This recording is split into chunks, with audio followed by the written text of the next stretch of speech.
How's it going, everyone? Welcome back. Hope everyone is having a lovely day. I mean, we're ending week 17. And what if I told you it was week 17, game of the week, Bengals versus Chiefs. The beginning of the year, and I said, hey, these two teams right here, they're gonna be fighting for a playoff spot. A playoff spot. Think about that. The Kansas City, the Cincinnati Bengals, both teams. The Bengals on the outside looking in. The Chiefs right now, 9-6. If the Cincinnati Bengals beat the Chiefs, if the Chiefs lose a division matchup next week against the Chargers, they find themselves at 9-8. If the Raiders win out, the Chiefs find themselves outside of playoffs. The Cincinnati Bengals here, on the other hand, they lose last week against the Pittsburgh Steelers. They controlled their own destiny. A game they should have won. They needed to win. They got absolutely clobbered and decimated. And here we are. Bengals now, they need some help. They need some help, but it's very possible they can get this help if they win out, but they have to beat the Kansas City Chiefs. Chiefs win this game, lock it up, lock that division up, head into the playoffs once again. Chiefs and company probably want to play next week, try to get some things figured out, to start every starter they possibly can, or not this week, next couple of weeks, get every starter they possibly can lined up and ready to go. Because it's been a struggle. It has been, again, an interesting struggle for both these teams. The Chiefs, you look at this game last week against the Raiders. They go up and down the field at the beginning of the game, and then they kind of stall out. Patrick Mahomes' couple mistakes results in touchdowns for the Raiders defense. The Raiders defense, by all credit given where it is deserved, is a stellar. They've been playing really good football. It was a Raiders defense that ended up catapulting this Raiders team to winning this football game, and make no mistake about it. I mean, hey, that was what had to happen. Backup quarterback, backup running back, Devontae Adams had four receiving yards. He had 4 receiving yards. He was running into the fourth quarter. They had him blank. I mean, if you told me that heading into the fourth quarter and the Raiders would have been in, I just had no chance. But it was those defensive or those mistakes there we seen under center that resulted in those touchdowns that put the Raiders in position to win that game. Meanwhile, let's flip things the other way around and say, how about this Chiefs defense? This Chiefs defense has been one of the best defenses that Patrick Mahomes has had as a Kansas City Chiefs. So they figure this offense out and they get the ball rolling. And they're as dominant, as big of a favorite as ever to win the Super Bowl. They allowed 6 points in this game on defense. They are the second-ranked defense in the league from a yards per game standpoint. The Bengals currently rank 27th. The Bengals, that is what they've been riding on, getting to the Super Bowl these last 2 seasons, or Super Bowl AFC Championship game these last 2 seasons. Of course, Joe Burrow, phenomenal talent, but the defense has been making a big plays and a big stops when needed to get this team to where they need to be. This season, it's been a little bit different.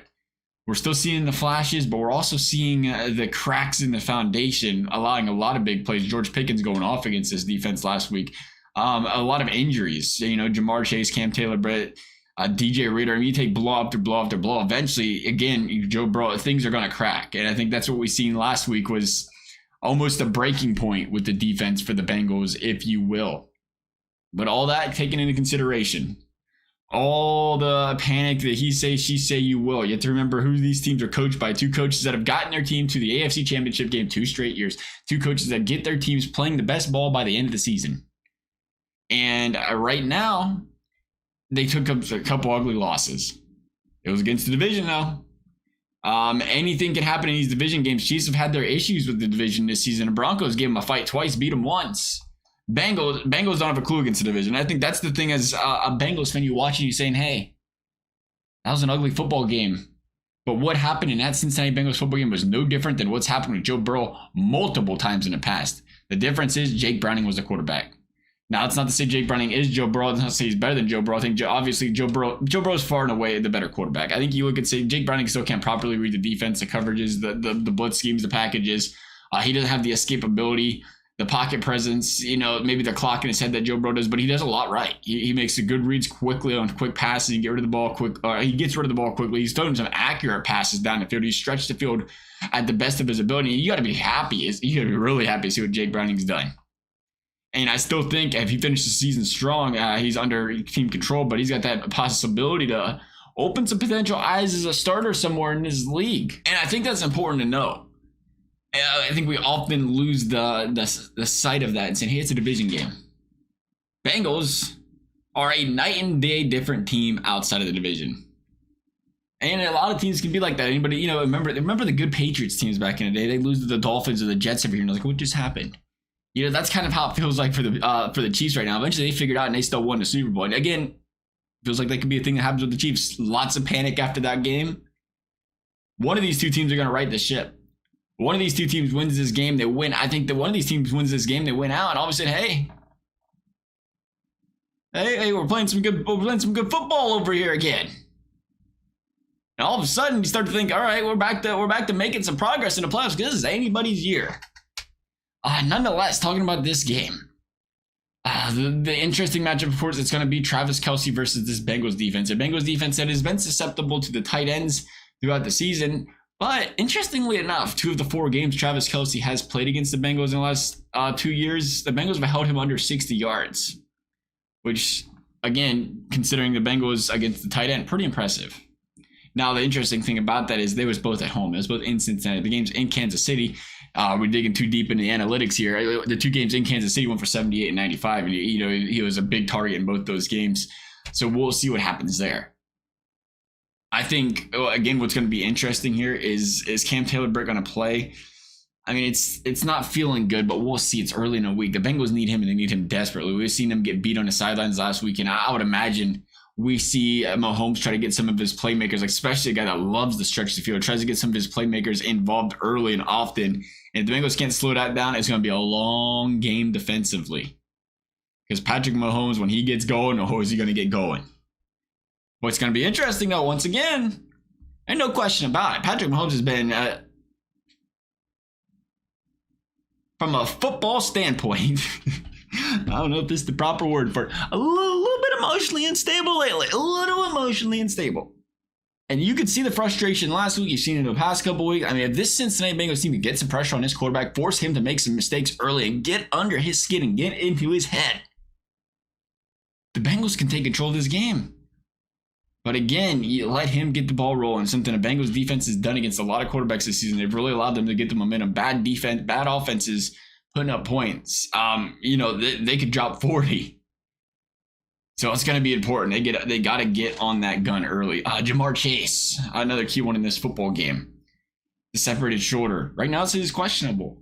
At the time, they said he was going to miss some time, which you would assume is 2, 3, 4 weeks at least. But again, we just brought up the playoff situation. This game is must win. The Bengals are not out of the playoffs. And if it's something that's like, hey, Chase ain't going to do any further damage, we'll let him play. If it's just a pain thing, it ain't too bad. If they can clear him to play, you have to believe this guy's going to play. Because again, season's on the line. And he's such a difference maker. She's doing a little bit better job of controlling him in the recent games. Remember the damage he did in 2021 against this football team. This is going to be a fun football game. I'm very much looking forward to it. I think ultimately you look and say, hey, this Chiefs defense, even though they're not as dominant offense, this Chiefs defense has been one of the best they've had. And you're going to go up against Jake Browning, who, again, has some potential, and he can win this team of games. His biggest problem right now is trying to do too much and forcing passes, and I don't know if that's an overnight fix. That's the problem here. I mean, we've seen it. It gets a little pressure. You got to look at where the ball's going and go, what was that? And what's interesting to me is, we're saying this because he's a backup. Joe Burrow did the same thing his rookie year. Joe Burrow extended a few plays, made a couple boneheaded passes. Like, what was he thinking there? Couple of them. I don't know if he made as many as we've seen Browning do in that Pittsburgh game, but we've seen him do that before. And you say, hey, sometimes you have to give these young guys the benefit of the doubt. The guys that ain't got a lot of experience, it happens. A student of the game, he's going to learn, grow, and improve. Will it happen overnight, or do we need more time out of Jake Browning? That's the big question. Against, a Chiefs defense that's playing really well. Kansas City, who's trying to figure things out. And this is what's going to be fun, too. One thing about that Chiefs-Raiders game, both those teams threw a lot of reverse trickery into their offenses to try to ignite their offense. A lot of times you see their end arounds, the quick screens, the snaps to the running back. And we've seen these guys do that.